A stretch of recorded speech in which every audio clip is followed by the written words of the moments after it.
Hey guys, I'm Cameron Robertson, the CEO of 3PL Systems, and Mike Sternberg, Director of Sales at 3PL Systems. we want to introduce you to this new show that we're starting. It's called 3PL Live Sessions, and the goal of this show is really to highlight freight tech, knowledge about the freight industry, bring experts onto the show, other CEOs, founders, people who specialize within this industry, and really focus on bringing knowledge around freight techs. Yeah, so just to add to what Cameron's saying, I mean, Cam, you've spent what, 12, 13 years in the industry? Last, what, 7, 8, 9 as an executive for, a TMS company. I've been in the industry for the last 7, heading up all the business dev over here for 3PL Systems. So, we like to think we've learned a little bit. We know for sure that we've built a pretty good network, and we've got a lot of cool people that we appreciate that we can talk to and help bring some value to you guys. So Cam, being the idea guy, came into my office just a couple weeks ago, maybe, right? And you're like, hey, you want to do a LinkedIn live show like once a week, every Friday? I was like, okay. I mean, you know me, right? And I'm like, okay, sounds good. Let's do it. So so here we are. So hopefully it won't be just us every week talking to you guys. Hopefully we'll have some guests on nearly every week, just really bringing you guys some unique perspectives and really just sharing kind of our network and our knowledge, and hopefully everybody gets to learn something, including us. Yeah, awesome. So, Michael, recently there was a prospect that was looking at us who recently just signed up with us, and they brought something up, and that is what we're going to be focusing on today. And what that prospect said to us on that call was IT cool. So, Michael, do you want to go into what that conversation was about? Yeah. So, if you're listening, you know who you are. Thank you for the topic for today, even though it was unintentional, and thank you for the laugh. So, a little bit of a backstory. So, prospect actually met at the TIA conference last April. Finally got him on a call, got to negotiation stage. We're going over some contract stuff, and there's a clause in our contract that is very common in all SaaS contracts, which allows us to update the system periodically as we see, fixes or just improvements or what have you. And the concern from him was, in previous experiences with previous vendors, that those companies would push out things that are IT cool, but they're not actually cool when it comes to the end user. So obviously, Cam and I were cracking up. We have not forgotten about the term IT cool. Yeah, Cam was offended. We had a good laugh. And it really kind of brought to mind today's show. And we see so many people, especially in the freight tech space, that think they can build a better mousetrap, right? And they don't consult the end users or the market, and they don't get experts to tell them, is this something that is actually worth solving or something you would use or pay for? And that is the root of today's call. So, Cam, I know you have a lot of thoughts on this concept. I know you lead the company from a very unique way. Do you want to share a little bit about your philosophy on how to avoid IT cool and what we're doing to do that? Yeah, so there's a lot of different approaches that we take as an organization. One of those being 3PL Heads Together. What 3PL Heads Together is a platform where we bring all of our clients into the same conversation, whether that be virtually or at our in-person user group conference that we recently had, 3PL Live in Manhattan Beach. We actually bring up the subject. Tell us the good, the bad, the ugly, and what you want to see in the future from us as an organization. And what that's literally done for us is it allows us to identify our technology roadmap. It helps identify as a group, what are we going to be working on next? What's going to have the most impact to our users and our client base? And so it's been really great for us, been great for our users. And yeah, Mike, do you want to talk a little bit more about that? Yeah. So, it's always interesting to me, and you and I kind of the 3PL Heads Together for us just seems like a normal thing that we should do, right? However, every time people get access to it or hear about what we're doing or learn about what we're doing, they're always very shocked, and that's always been kind of shocking to you and I. For example, like you said at the 3PL Live, we had integration partners. Hopefully some of you are listening in. We other industry, industry experts that were there that pretty much told us two things. One, you guys are crazy for doing what you just did, sitting on stage and basically letting people throw tomatoes at us and tell us where we were ugly for an hour and a half. And number two, that was incredible. And the value that comes out of that is insane. And so I think being that neither you nor I have actually been a freight broker, although we do provide solutions for freight brokers, we know, maybe it's intuitively or just because we've been humbled enough, like, listen, I think I know what's cool. I think I know what you need. I think, but I don't know. And so ultimately, we've built a network of some incredible customers that they give us feedback. They give us bad feedback. They give us good feedback. They prop us up when we're down. They give us our flowers when we're doing good. And so I think a lot of what is important about avoiding IT cool is just making sure that you don't know everything. And here's the thing, you don't have to know everything. That's the benefit, right? Like, I don't have to know. I don't have to, right? Yeah, just to add to that, it's not just about listening to clients. It's also about listening to partners. It's about going to these industry events, talking to other founders of companies, or even people that aren't founders, people that just have been in the industry for a really long time. What are the struggles they're facing? What are they up against? I see a lot within, specifically on LinkedIn, where people post heavily about new technologies they're working on, things they're introducing, and they all sound great and good. And then when it comes down to actually deploying these technologies, it comes really quickly that it's not something people actually adopt. And me on the engineering, we've made that mistake, side, right? Me on the engineering technology side, I've talked to a lot of these clients, and I've also built things in the past that, maybe you communicate with one user and you're like, oh, this is really, really cool. We're going to build this. We spend all this money. We spend all these engineering hours doing it. We introduce it, and no one adopts it. And it's not just 3PL Systems that has that problem. It's every tech company in the marketplace. Some tech companies don't like talking about it. Some tech companies just want to make themselves look good all the time. We're not like that. We don't mind talking about reality and being extremely transparent about it. But yeah, it's definitely something we all struggle with. And so what we want to talk a little bit about is how to avoid that. How do you avoid that in your freight brokerage even? How do you avoid that with your technology companies? And so that's what we're going to dive into. Yeah, so you bring up a really interesting point. So like a lot of things, or like everything in life, it is a balance. So we are saying like, hey, listen to your customers, make sure that they're actually going to use what you are going to build.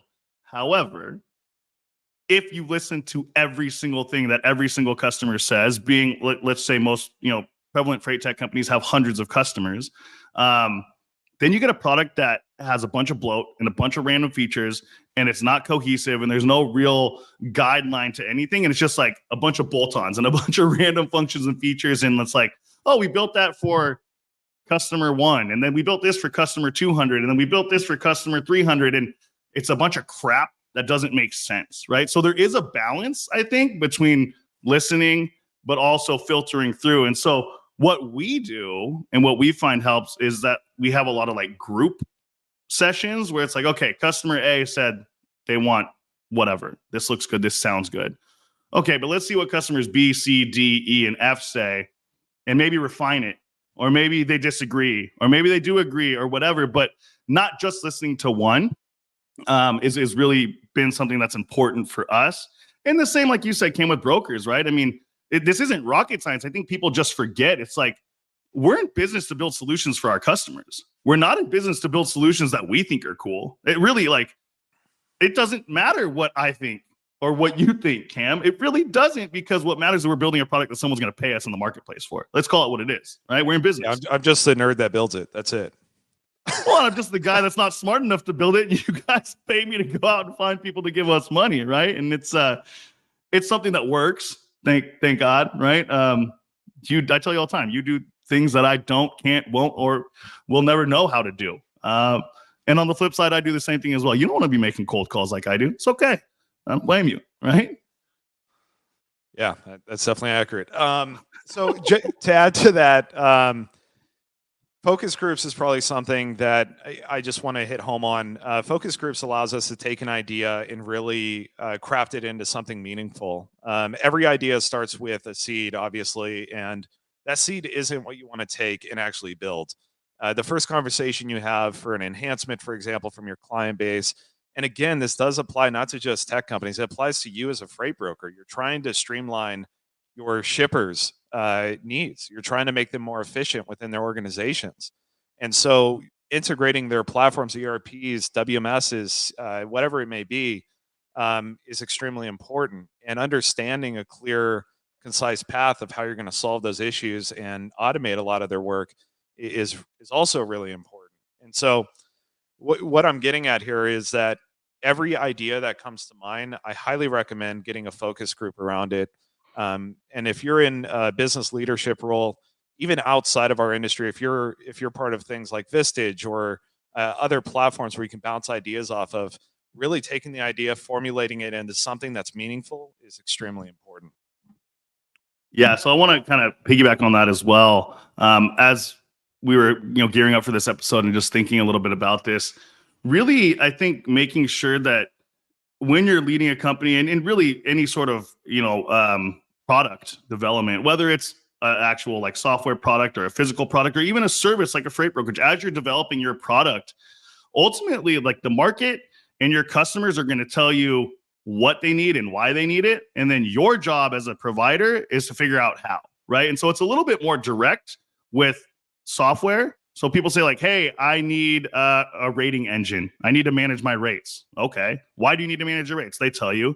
And then we figure out, well, Cam and the rest of the engineers figure out how to do it. I just understand the business and then they build it. But it really is the same across any vertical, right? So if I'm a freight broker and I'm going into a shipper and they say, hey, we've got all these LTL shipments that are coming out and we're rating and dispatching them all separately, but it's really inefficient. I wish there was a way for us to consolidate these onto a single outbound truckload and just have one truck come to our facility twice a week instead of every day picking up LTLs. Hey, that's the what and the why coming directly from a shipper. Now, you as a logistics service provider, as a broker, you figure out how to do that, right? And so that's really how you avoid our version of IT cool for freight brokers is, I don't know, broker cool or whatever, right? But just the point being is like your customers give you the what and the why. You figure out how to do it. And I think that's where you really can provide value. And that's where you can really become differentiated in the marketplaces. Listening, obviously, these are all basic sales skills, sales 101, listening to what your customer needs and then providing the solution. So I don't know. It's not rocket science. At least I don't think so. Yeah, it's definitely not. And so one of the things that over the years, being now over 12 years working at 3PL Systems, which again, we're a TMS provider, you as a freight broker, whether you use us or use other platforms within the industry, it's really important for you to rely on your technology company. And what I mean by that is that you may not know the answers to solving your shipper's needs or your shipper's problems. And if you're a shipper, you may have questions about the technology you're using today within your organization. It's important that you reach out to your providers and you ask them, how do I solve for this? A lot of the times, what I've found with certain clients is that they'll try to solve it internally at their organizations when no one really on their team is a technologist. And technologists are here to help you, they're here to solve complex problems for you and simplify a lot of that work for you. And so, reaching out to a company or the companies that you pay to run your organization, like us being a TMS provider, we are the heart of freight brokers. A lot of our clients lean on us. They reach out to us. We solve their problems. We'll flowchart things for them, and we'll put things in place that help automate a lot of that work. And what we found is that the clients that rely and actually communicate with their technology providers are growing at a quicker rate than any of the other clients. The clients that are not reaching out to their technology providers, they're growing, but they're definitely not growing at the same rate these others are because you learn about new solutions that you can actually sell in your sales cycle.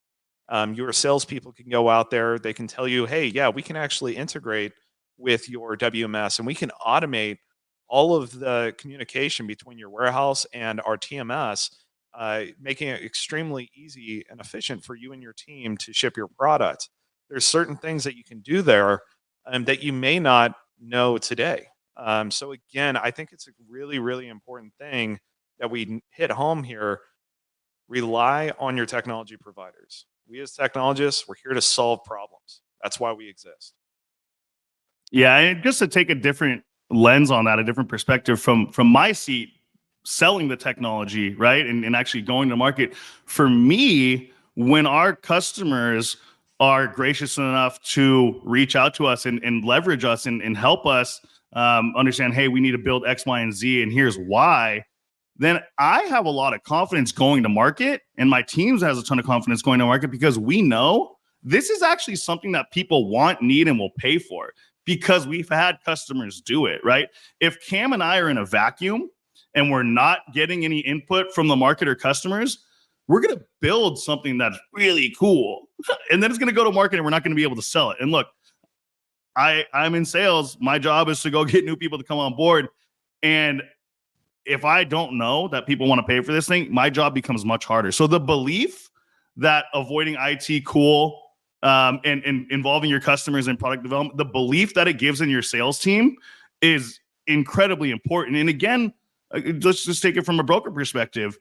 If you know the guy sitting next to you closed a big account or a big shipper because you could do a certain thing, well, shit, me as a new sales guy, I'm sitting next to him and say, man, I can go do that thing too, because I know that what we have is valuable and I know people are paying for it. And so really, the value creation, it kind of sends ripples and just confidence throughout your sales team. Any salespeople listening know that believing in your product is kind of paramount, right? You better believe in what you're selling, or else you're gonna have a hard time. So, but yeah, no, it's an interesting thing. I think, again, and I could beat a dead horse, but it's not rocket science, right? I just think people get clouded and they think people think they know more than they do. Look, Cam and I know we know very little.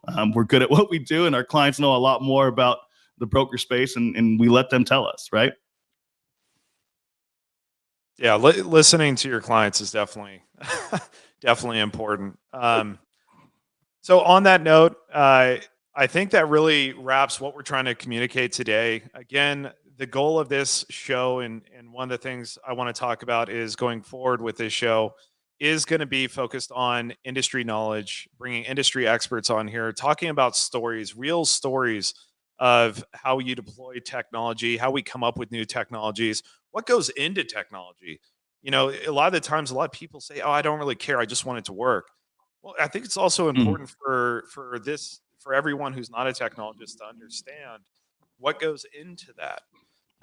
A good story about that is a client recently that we've been working on a project with for about a year now. It clicked during that project that, hey, it's actually way harder to build complex software than we realized. And a lot goes into it where you have to have continuous meetings, nonstop, where you can identify unknowns and identify things that you may have overlooked originally. And so that's definitely where we're headed. Yeah. So just on top of that, look, if anybody has any ideas, if anybody wants to be a guest on the show, please reach out to me or Cameron directly, either on LinkedIn or if you're listening, you have our direct contact information. Our emails are pretty simple. Mine's Michael at 3PL Systems. Cameron's is Cameron at 3PL Systems. This obviously is our first episode, so I'm sure we'll dial this in a little bit more. And yeah, Cam, anything else before we let everybody go? It is Friday. I know people that are in Central Time Zone and on the East Coast probably want to go eat lunch. Is there anything else we want to leave these guys with? No, not right now. We appreciate you joining us. Thank you very much. And we're excited about this. And we'll be, again, hosting every single Friday, 9:00. And so watch for the invites. We appreciate all of you. Have a good weekend, everyone.